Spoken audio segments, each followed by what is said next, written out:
Grabe sila mga kamotor, oh. Pagawan sila sa kanin, oh. Wala. Kasi magpapakain na naman kami ng mga aso, eh. Kaya inuna namin sila kasi magugulo. Ginugulo nila yung mga aso pag kumain. Oh, mga aso, nandoon na rin sila mga kamotor, oh. Nakaabang na rin, oh. Kasi alam na nila tanghali na. So, pakakainin na sila. Yung mga nakatali, nandoon lang. Tapos yun. Yung iba, yan. Nandoon yung mga nakatali.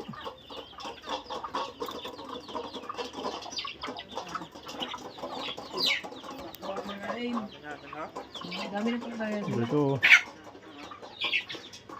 At tingin ko sa New Year to, malalaki na to ang iba, oh. Kasi ito, ang iba, oh, malalaki na, oh. Pwede na.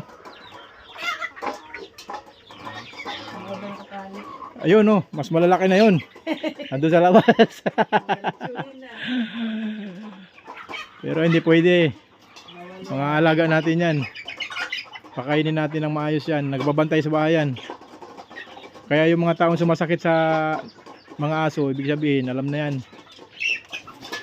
Kasi pag ang bahay walang bantay, yari yan. Paalala ko lang yan.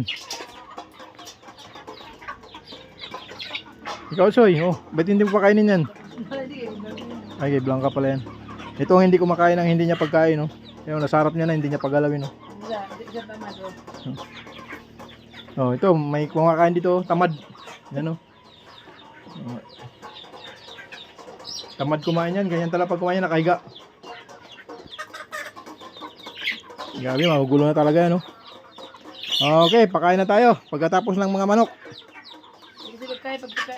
Gugulo yan sila, eh, oh.